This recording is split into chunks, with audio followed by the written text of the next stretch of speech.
जय हिंद प्यारे साथियों, आज के वीडियो में आप सभी का स्वागत है। तो आज हम बात करने वाले हैं मुगल काल के बारे में, जो बाबर के द्वारा 1526 ईस्वी में भारत में स्थापना की गई थी और लगभग 300 सालों तक भारत में शासन करने के उपरांत 1757 में इसका अंत हो जाता है।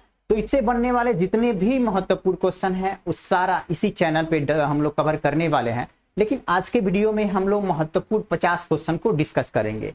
लगभग 50-50 करके 2 से 3 वीडियो यहाँ पे हम लोग मुगल काल से कवर करेंगे। तो चलिए आज का वीडियो हम लोग शुरू करते हैं। तो हमारा पहला क्वेश्चन हो जाता है, पानीपत का प्रथम युद्ध कब लड़ा गया था? तो पानीपत का प्रथम युद्ध कब लड़ा गया था? तो 1526 ईस्वी में। ठीक है, 21 अप्रैल 1526 ईस्वी को पानीपत का प्रथम युद्ध लड़ा गया था। किसके बीच लड़ा गया था? तो बाबर और इब्राहिम लोदी के बीच। ठीक है, बाबर और इब्राहिम लोदी के बीच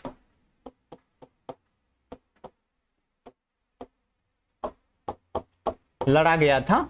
ठीक है, इब्राहिम लोदी के बीच पानीपत का प्रथम युद्ध लड़ा गया था और उसके बाद से ही दिल्ली पे सल्तनत काल एक तरह से समाप्त होता है और मुगल साम्राज्य का नींव पड़ता है 1526 ईस्वी में। बाबर के द्वारा टोटल 4 युद्ध लड़े गए थे, 26 से लेके 30 तक लगातार एक साल में एक युद्ध लड़े गए थे। टोटल 4 युद्ध लड़े गए थे।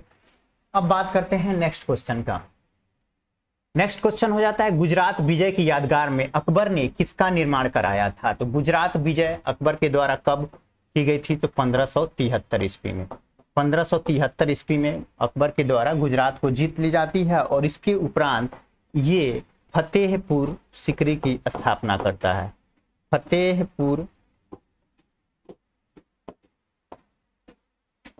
सीकरी, और इसी के फतेहपुर सीकरी का जो मेन दरवाजा है उसी को कहा जाता है बुलंद दरवाजा। बुलंद दरवाजा। और अकबर ने जैसे ही गुजरात पे विजय प्राप्त की, उसके बाद से बुलंद दरवाजा का निर्माण करवाया हुआ। ठीक है, बुलंद दरवाजा कहाँ पे है? तो फतेहपुर सीकरी का जो मेन गेट है वही है बुलंद दरवाजा। तो इसी को अकबर के द्वारा निर्माण कराया गया था गुजरात विजय के उपरांत। ये एसएससी में 2 बार पूछा गया सवाल है। अब बात करते हैं आईने अकबरी। आईने अकबरी एक महान ऐतिहासिक कृति निम्नलिखित में से किसके द्वारा लिखी गई है? तो आईने अकबरी जो अकबर के शासन काल व्यवस्था जो थी उसके बारे में लिखी गई है। आईने अकबरी अकबर की जीवनी आत्मकथा नहीं है, जीवनी नहीं है। ठीक है, उसके शासन काल में जो शासन व्यवस्था थी उसी का इतिहास इसमें लिखा गया है। तो आईने अकबरी अबुल फजल के द्वारा लिखा गया है। अबुल फजल। ठीक है, अबुल फजल अकबर के दरबार में ही 9 रत्नों में से एक हुआ करते थे अबुल फजल। उन्होंने आईने अकबरी की रचना की थी। अब बात करें तो पानीपत की दूसरी लड़ाई जो 5 नवंबर 1556 ईस्वी में निम्न में से किसके बीच हुई थी? तो पानीपत की प्रथम लड़ाई तो 1526 ईस्वी में बाबर और इब्राहिम लोदी के बीच हुई थी। लेकिन यहाँ क्या पूछ रहा है? पानीपत की द्वितीय लड़ाई। पानीपत की दूसरी लड़ाई जो हुई थी वो अकबर और हेमू के बीच हुआ था। ठीक है, अकबर और हेमू के बीच में 1556 ईस्वी में पानीपत की दूसरी लड़ाई लड़ी गई थी। ठीक है, इस समय अकबर की उम्र मात्र 14 साल का था। ठीक है, अकबर 14 वर्ष का था।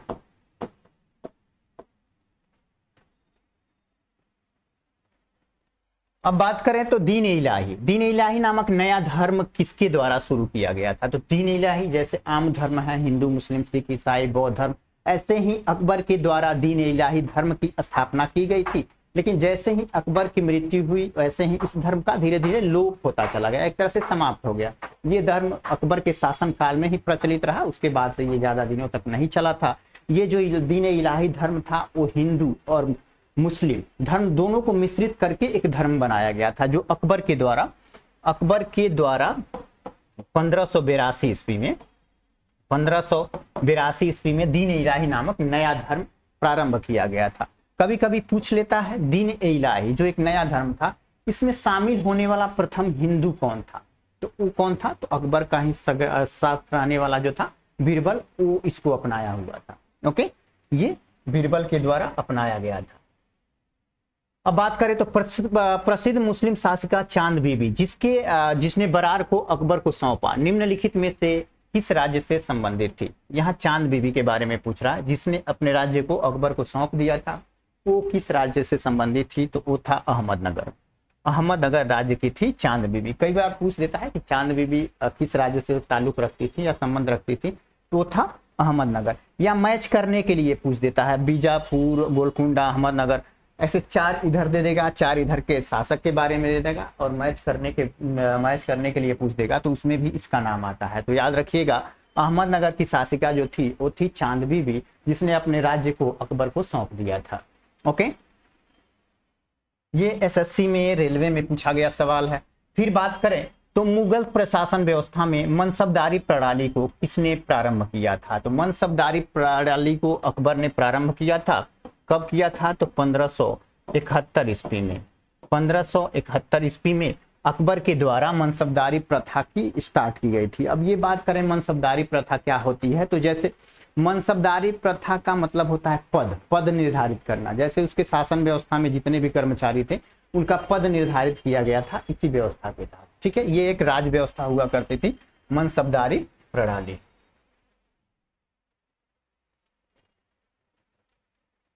अब बात करें अपने काल का महान संगीतज्ञ तानसेन किसके दरबार में रहते थे? तानसेन अकबर के दरबार में रहने वाले थे, जो नवरत्नों में से एक थे। अकबर के दरबार में नवरत्न रहते थे, नवरत्न, उसी में से एक थे कौन?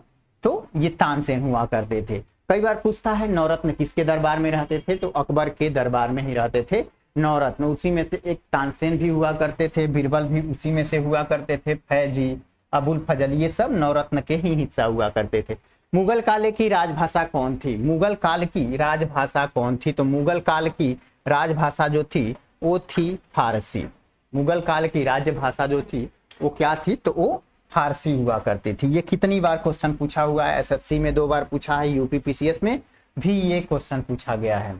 फिर बात करें तो सती प्रथा की भर्त्सना करने वाला मुगल सम्राट कौन था? तो सती प्रथा का एक तरह से उस पर रोक लगाने वाला मुगल सम्राट जो था वो था अकबर।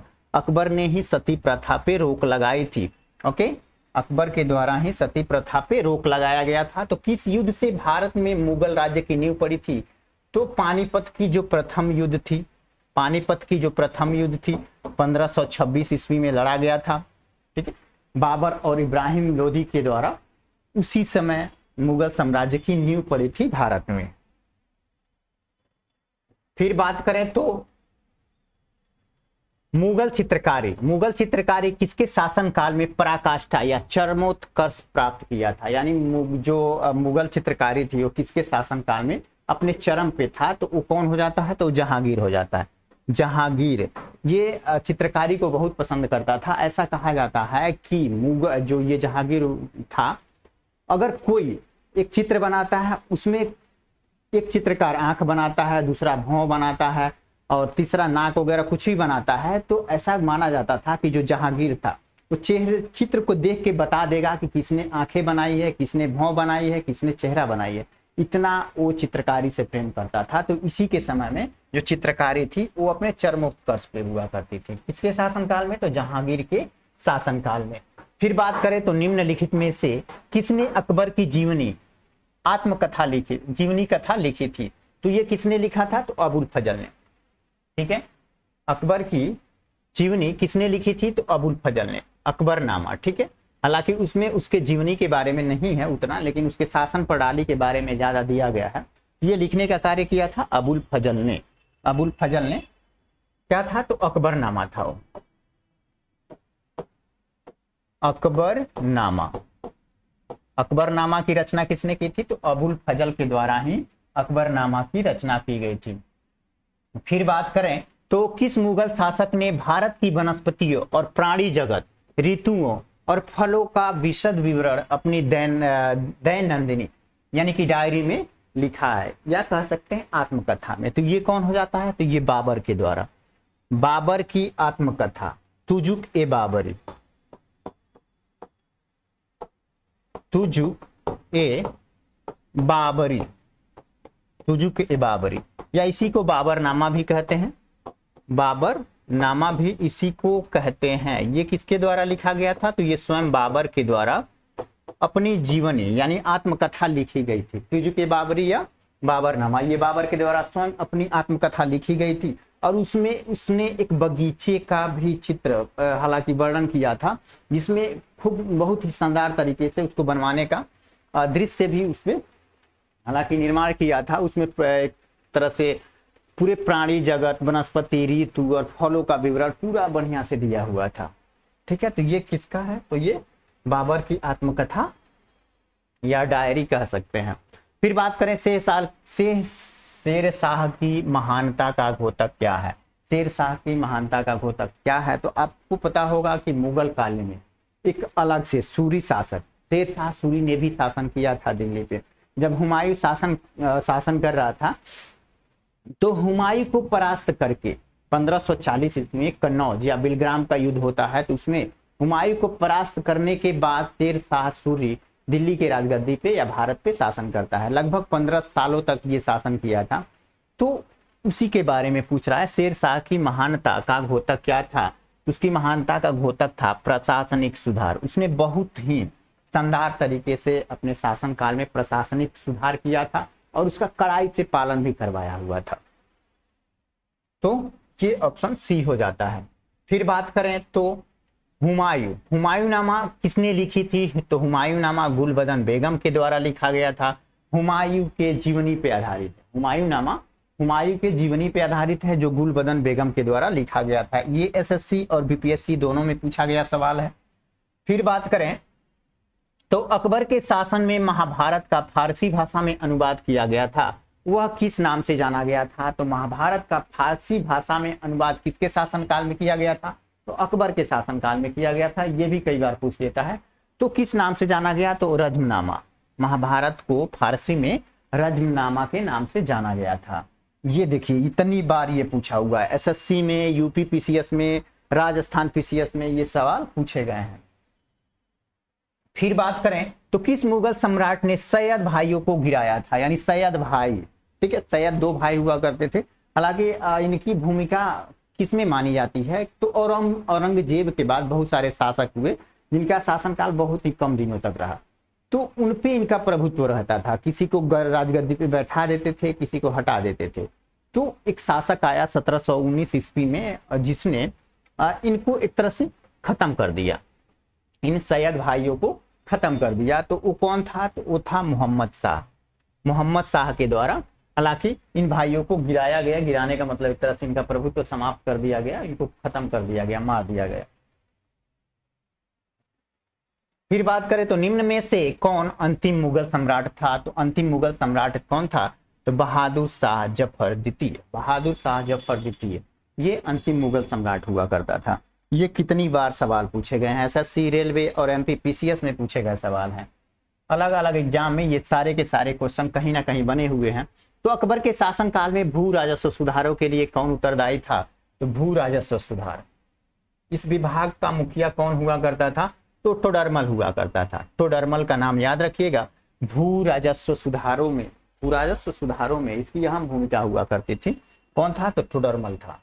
ठीक है, टोडरमल हो जाता है। फिर बात करें तो अकबर द्वारा बनाए गए उपासना भवन या पूजा गृह का क्या नाम था? अकबर के द्वारा एक अलग से एक इबादत खाना बनाया गया था, जहां पे पूजा पाठ या धार्मिक कार्य ही हुआ करते थे। उसका क्या नाम था? तो इबादत खाना। ठीक है, इबादत खाना। अकबर द्वारा बनाए गए उपासना भवन या पूजा गृह का क्या नाम हुआ करता था? वो था इबादत खाना। फिर बात करें तो सुप्रसिद्ध संगीतज्ञ तानसेन और बैजू बावरा किसके शासनकाल में सुविख्यात थे? ये अकबर के शासनकाल में ही सुविख्यात हुआ करते थे। बैजू बावरा और तानसेन ये एक संगीतज्ञ हुआ करते थे। दोनों बैजू बावरा और तानसेन दोनों संगीतज्ञ थे। अब बात करें तो रामचरितमानस। रामचरितमानस के लेखक तुलसीदास किसके समकालीन से शासनकाल से संबंधित थे? यानी कहने का मतलब है किसके शासनकाल में वो रहा करते थे? तो वो थे अकबर। अकबर के शासनकाल में ही तुलसीदास भी भारत में थे, उन्हीं के समकालीन थे। तो हमारा ऑप्शन डी सही हो जाता है।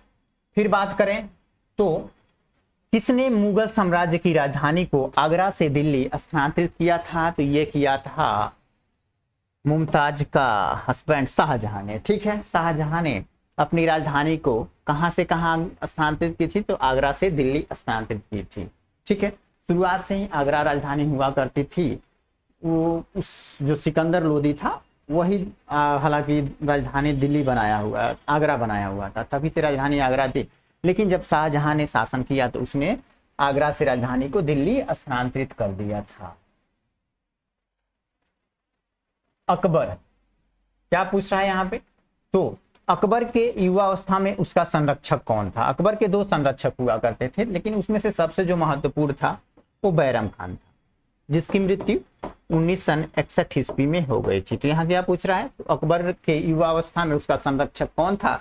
उसका संरक्षक जो था वो बैरम खान था। जब बाबर राजगद्दी पे बैठा तो वो मात्र लगभग 13 से 14 साल तक था, तो उस उम्र में युद्ध नहीं कर सकता था, तो उसको संरक्षण देने के लिए एक व्यक्ति को रखा गया था जिसका नाम था बैरम खान।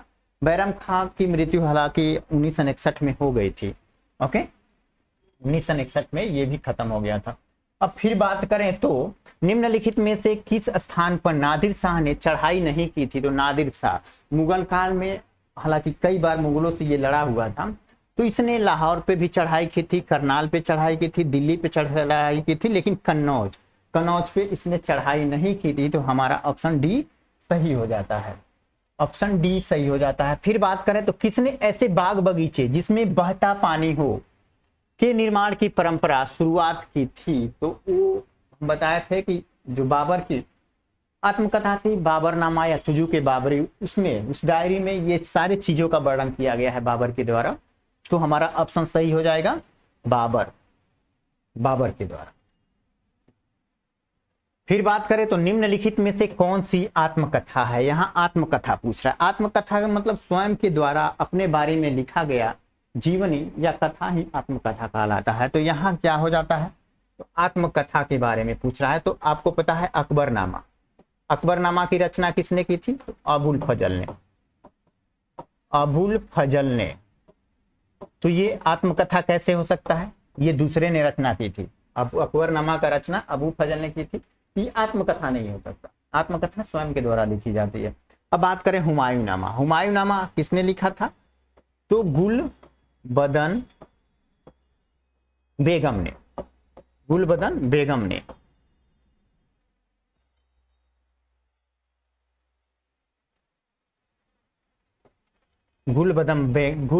बेगम ने हुमायूंनामा की रचना की थी। तो ये भी हुमायूं के द्वारा नहीं लिखा गया था, हालांकि उसी के जीवनी पे आधारित था, लेकिन उसके द्वारा नहीं लिखा गया था, तो ये भी नहीं हो सकता। ठीक है, ये गुलबदन बेगम इसकी सिस्टर हुआ करते थे। ओके, पातशाहनामा ये भी मुगल काल में ही लिखा गया था, मुगल राज व्यवस्था के बारे में था। तो हालांकि ये आत्मकथा नहीं है, लेकिन तुजुक-ए-बाबरी या बाबरनामा ये स्वयं बाबर के द्वारा अपने बारे में लिखा गया था, यानी कि ये एक जीवनी था, आत्मकथा था। ठीक है, तुजुक-ए-बाबरी ये एक आत्मकथा हो जाता है। तो हमारा ऑप्शन सही यही हो जाएगा, डी। हमारा सही ऑप्शन क्या हो जाएगा? तो डी हो जाएगा। फिर बात करें कौन सा सुमेलित नहीं है, यहाँ सुमेलित करना है, मैचिंग करना है। तो देख लेते हैं हुमायूंनामा किसके द्वारा लिखी गया था? तो गुलबदन बेगम के द्वारा, हुमायूं के द्वारा नहीं लिखा गया था। तो पहला ही मैच नहीं कर रहा है, बाकी सब मैचिंग है। यहाँ क्या पूछ रहा है, कौन सा सुमेलित नहीं है? तो पहला ही सुमेलित नहीं है, हुमायूंनामा हुमायूं के द्वारा नहीं लिखा गया था, इसके लेखक हुमायूं नहीं थे, जबकि कौन थी? तो गुलबदन बेगम थी, गुलबदन बेगम हुआ करती थी इसके लेखक। और तुजुक-ए-बाबरी ये तो बाबर स्वयं लिखा था अपनी आत्मकथा। तुजुक-ए-जहांगीरी जहांगीर के द्वारा लिखा गया ये तो आत्मकथा थी। शाहजहांनामा ये मोहम्मद सालेह के द्वारा लिखा गया था। तो इसके लेखक तो मैच कर रहा है, लेकिन पहले वाला का लेखक मैच नहीं कर रहा है। तो हमारा सही ऑप्शन यही हो जाएगा। फिर बात करते हैं तो राजा बीरबल की उपाधि किसे दी गई थी? बीरबल, अकबर और बीरबल की बहुत सारी कहानियां हैं। तो बीरबल का एक तरह से कह सकते हैं उसका मूल नाम क्या था या बचपन का नाम क्या था? वो था महेश दास को ही बीरबल की उपाधि दी गई थी अकबर के द्वारा। ठीक है, अकबर के द्वारा महेश दास को ही बीरबल की उपाधि दी गई थी। अगर कई बार पूछ देता है कि बीरबल का वास्तविक नाम क्या था या मूल नाम क्या था, तो महेश दास हुआ करता था, या बचपन का नाम पूछ देता है। तो हमारा ऑप्शन ए सही हो जाता है। फिर बात करें औरंगजेब ने ज्यादा भवनों का निर्माण नहीं करवाया। औरंगजेब के शासनकाल में ज्यादा भवनों का निर्माण नहीं हुआ था, उसका कारण क्या था? तो क्या उसे वास्तुकला में कोई रुचि नहीं थी? तो भैया वास्तुकला में रुचि थी, ये हमारा ऑप्शन सही नहीं है। राजमिस्त्री उपलब्ध नहीं थे, तो ऐसा तो नहीं था कि राजमिस्त्री उपलब्ध ही नहीं है, राजा महाराजा के दरबार में राजमिस्त्री न रहे, वह मितव्ययी था, ये भी एक तरह से गलत है।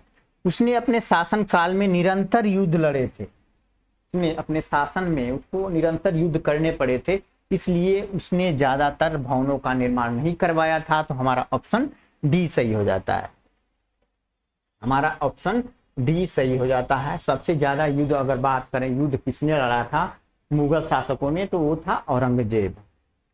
फिर बात करें किस मुगल शासक को, किस मुगल शासक को दो बार, किस मुगल शासक को 2 बार राज्याभिषेक हुआ था, तो वो हो जाता है शाहजहां। सॉरी,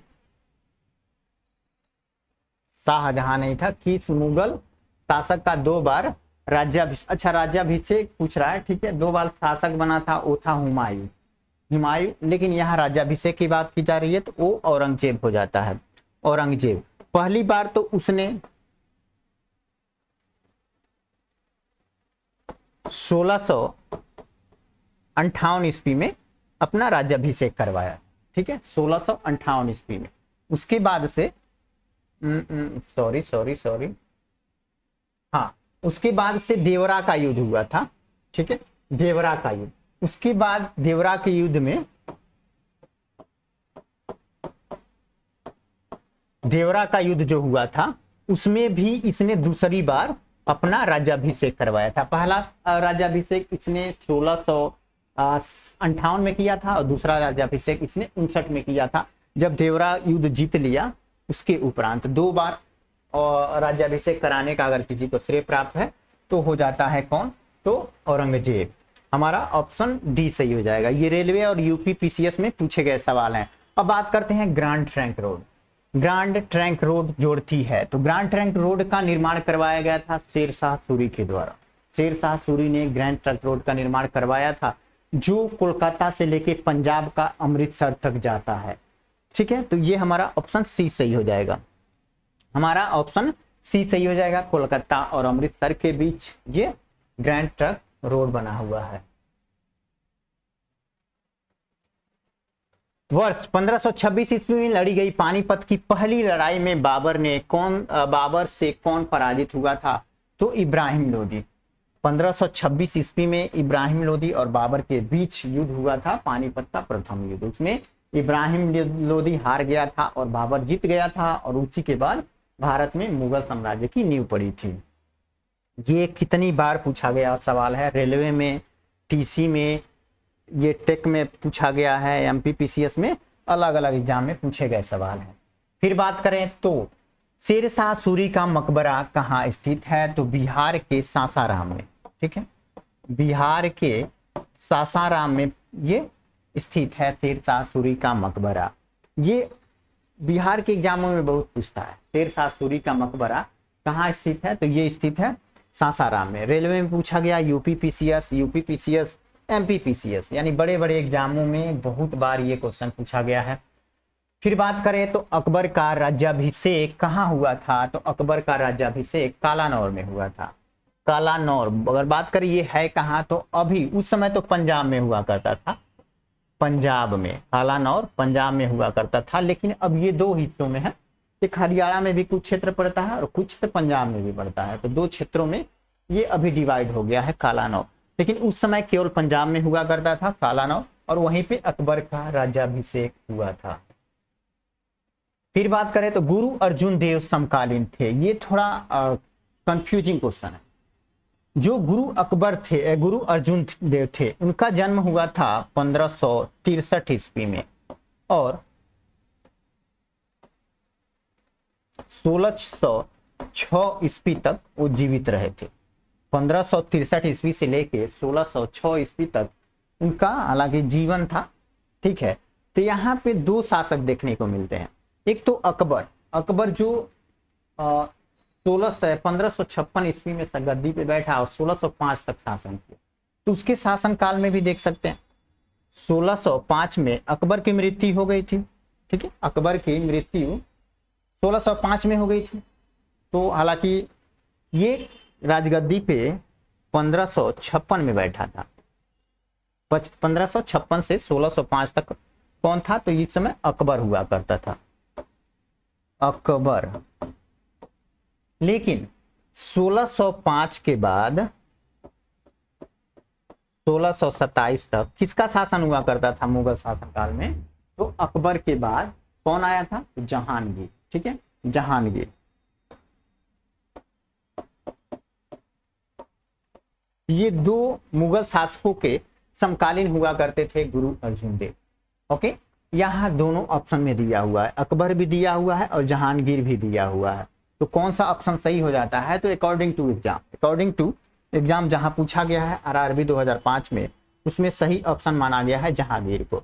ऑप्शन बी सही हो जाएगा, ऑप्शन बी सही माना गया है। क्यों माना गया है? तो जहांगीर के द्वारा ही इनको फांसी दे दी गई थी, जहांगीर ने ही गुरु अर्जुन देव को फांसी पे चढ़वा दिया था, इसीलिए ये क्वेश्चन बनता है। हालांकि ये जब गद्दी पे बैठे थे उस समय अकबर का शासन था भारत पे, लेकिन जब इनकी मृत्यु हुई तो उस मृत्यु का कारण यही था, जहांगीर ने इनको फांसी पे चढ़वा दिया था।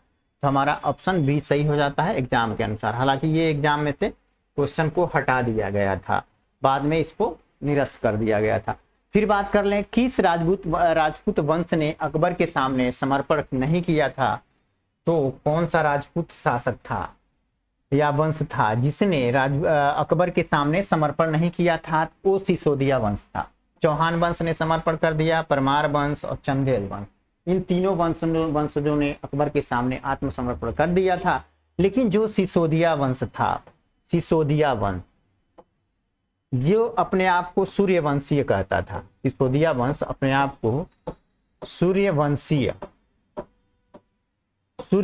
कहते थे। इन्होंने कभी पूर्णतः अपने आप को अकबर या मुगल साम्राज्य में समर्पित नहीं किया था। ओके, तो ये हमारा ऑप्शन ए सही हो जाता है, ऑप्शन ए सही हो जाता है। फिर बात करें तो किस मुगल शासक को आलमगीर कहा जाता था? तो आलमगीर औरंगजेब को कहा जाता, ऑप्शन डी सही हो जाएगा। औरंगजेब को आलमगीर के नाम से भी जाना जाता था। हालांकि जब औरंगजेब ने 2 बार राज्याभिषेक कराया था, पहला राज्याभिषेक जो कराया था वो आलमगीर की उपाधि से ही अपने आप को नवाजा था और फिर अभिषेक कराया हुआ था। ओके, तो उसी को कहा जाता है, औरंगजेब को। फिर बात कर लें तो सम्राट अकबर द्वारा किसको जरी कलम की उपाधि से अलंकृत किया गया था? तो वो कौन था? तो वो था मोहम्मद हुसैन। मोहम्मद हुसैन को अकबर के द्वारा जरी कलम की उपाधि से सम्मानित किया गया था। अब बात करें ग्रांड ट्रंक रोड, भारत में ग्रांड ट्रंक रोड बनवाई थी, किसने बनवाया था? तो शेरशाह सूरी के द्वारा, शेरशाह सूरी के द्वारा ग्रांड ट्रंक रोड बनवाया गया था। ये ऑप्शन बी सही हो जाता है। जो कहां से कहां तक है? तो कोलकाता से, याद रखिएगा, कोलकाता से पंजाब, पंजाब ना देखे कई बार अमृतसर दे देता है, अमृतसर, यहां तक शेरशाह सूरी के द्वारा जीटी रोड, जीटी या ग्रैंड ट्रंक रोड बनवाया गया था। एसएससी, रेलवे, जेपीसीएस यानी झारखंड पीसीएस में पूछे गए सवाल हैं। अब बात कर लेते हैं तो बाबर ने पहली बार पश्चिम से कहां होकर भारत में प्रवेश किया? भारत में प्रवेश किया गया था बाबर के द्वारा 1526 ईस्वी। हालांकि 1519 ईस्वी में वो कई बार ट्राई किया था, 19 से लेकर 26 ईस्वी तक कई बार बाबर ने ट्राई किया था भारत में प्रवेश करने का, लेकिन अंततः उन्हें 1526 ईस्वी में सफलता प्राप्त हुई थी। तो किस प्रांत से होकर भारत में प्रवेश किया था? तो उस समय पंजाब प्रांत से। ठीक है, पंजाब से उसने भारत में प्रवेश किया था। फिर बात करें तो हल्दी घाटी का युद्ध कब लड़ा गया था? तो हल्दी घाटी का युद्ध 1576 ईस्वी में किसके द्वारा? तो अकबर के सेनापति उस समय हुआ करते थे मान सिंह। कौन हुआ करते थे? तो मान सिंह और महाराणा प्रताप,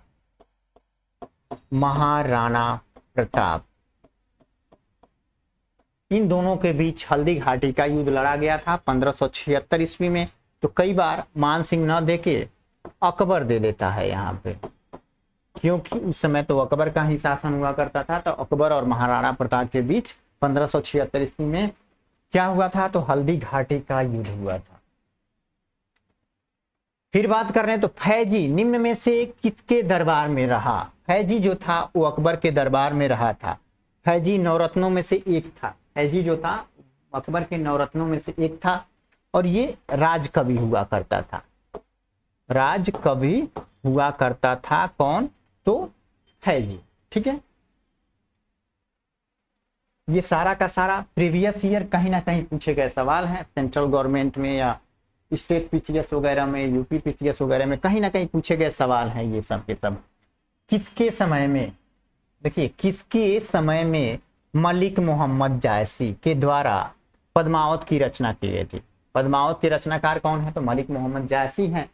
ये पूछ रहा है किसके शासनकाल में इसकी रचना की गई थी, तो उस समय शासनकाल हुआ करता था शेरशाह सूरी का। ठीक है, शेरशाह सूरी का 1540 ईस्वी में। हालांकि इन्होंने पद्मावत की रचना की हुई। पद्मावत की रचना 1540 ईस्वी में, उस समय शेरशाह सूरी का भारत पे शासन हुआ करता था। फिर बात करें तो किसने चौसा की लड़ाई 1539 में हुमायूं को पराजित किया था, तो वो शेरशाह सूरी ही था। शेरशाह सूरी 1539 में और 40 में दो महत्वपूर्ण लड़ाइयां लड़ी गई थी हुमायूं और शेरशाह सूरी के बीच में। 39 वाला भी हालांकि परास्त हो गए थे हुमायूं और शेरशाह सूरी विजित हो गया था। और 1940 में भी हालांकि बिलग्राम या कनौज का युद्ध हुआ था, जिसमें हुमायूं की हार हो गई थी और शेरशाह सूरी की विजय हुआ था। और उसी के बाद हुमायूं हालांकि दिल्ली की राजगद्दी छोड़ के भाग गए भारत से, और फिर भारत में शेरशाह सूरी का शासन स्थापित किया। लगभग 15 सालों तक हुमायूं के द्वारा निर्वासित जिंदगी व्यतीत की गई थी और उसी दौरान अमरकोट में अकबर का जन्म हुआ था। ठीक है, तो किसने चौसा की लड़ाई 1539 में हुमायूं को पराजित किया था, तो वो शेरशाह सूरी ही था। फिर बात कर लें तो हुमायूं का मकबरा कहाँ है, तो हुमायूं का मकबरा जो है वो दिल्ली में है। ठीक है, हुमायूं का मकबरा दिल्ली में है। फिर बात करें तो किस मुगल शासक ने 2 बार शासन किए थे। यहाँ 2 बार शासन की बात किया जा रहा है, अभिषेक की बात नहीं किया है। अगर पूछे किस मुगल शासक का 2 बार राज्याभिषेक हुआ था तो हो जाता है औरंगजेब। लेकिन यहाँ पूछ रहा है किस मुगल शासक ने 2 बार शासन किया था, तो वही था, कौन था, जिसको शेरशाह सूरी ने हराया था, हुमायूं। हुमायूं ने प्रथम बार 1530 से लेके 40 ईस्वी तक शासन किया था। और दूसरी बार कब शासन किया था, तो दूसरी बार इसने 1555 और 56 ईस्वी में शासन किया था। 1555-56 ईस्वी में ये सेकेंड बार वहां का शासक बना हुआ था। कौन, तो हुमायूं। फिर बात कर लेते हैं भारत में बीबी का मकबरा कहाँ स्थित है। भारत में बीबी का मकबरा जो है वो है औरंगाबाद। बीबी का मकबरा, किसकी बीबी की बात की जा रही है, तो ये औरंगजेब की बीबी की बात की जा रही है। औरंगजेब के द्वारा अपनी बीबी का मकबरा बनवाया गया था। ठीक है, उसको कभी कभी ताजमहल के समतुल्य माना जाता है। बीबी के मकबरे को कभी कभी ये ताजमहल के समतुल्य माना जाता है। ठीक है, क्योंकि औरंगजेब के द्वारा अपनी बीबी का मकबरा हालांकि उसी की याद में बनवाया गया था, और शाहजहां के द्वारा मुमताज का निर्माण भी अपनी बीवी की याद में बनवाया गया था। ठीक है, तो उसी का ये भी समरूप मान लिया जाता है। ये औरंगाबाद कहाँ पे है, औरंगाबाद तो महाराष्ट्र में है औरंगाबाद। फिर बात करते हैं तो फतेहपुर सीकरी स्थित लाल पत्थर से निर्मित शेख सलीम चिश्ती के मकबरे को किसने संगमरमर का करवाया हुआ था। ठीक है, पहले जो फतेहपुर सीकरी में स्थित था शेख सलीम चिश्ती का मकबरा, वो लाल पत्थर से निर्मित था, लेकिन बाद में उसको संगमरमर से करवाने का कार्य जो किया था वो किसने किया था, तो वो किया था जहांगीर ने। किसने, तो जहांगीर ने। ऑप्शन बी सही हो जाता है, बी। ठीक है, तो आज का हमारा 50 क्वेश्चन कंप्लीट हुए। ठीक है, 50 का सीरीज हम लोग लेके चलेंगे, 50 करके जितना भी मुगल काल से महत्वपूर्ण क्वेश्चन बनने वाले हैं उस सारा इसी चैनल पे हम लोग कवर करेंगे। और यहाँ से हर एग्जाम में हिस्ट्री से क्वेश्चन पूछता है, क्योंकि ये टॉपिक बहुत बड़ा हो जाता है। 300 सालों तक, लगभग 300 सालों तक मुगल साम्राज्य का शासन था भारत में। तो इससे बहुत सारे क्वेश्चन पूछते हैं, तो हम इसे एक पार्ट में हालांकि कवर नहीं करेंगे, 2 से 3 पार्ट में कवर करेंगे ताकि बहुत बढ़िया से इसको कवर किया जा सके। तो आज का वीडियो यहीं हम लोग बंद करते हैं। अगर आप लोगों को वीडियो अच्छा लगा हो तो लाइक, शेयर और सब्सक्राइब करना ना भूलें। मिलते हैं नेक्स्ट वीडियो में, तब तक के लिए सभी को tata bye bye, thanks for watching.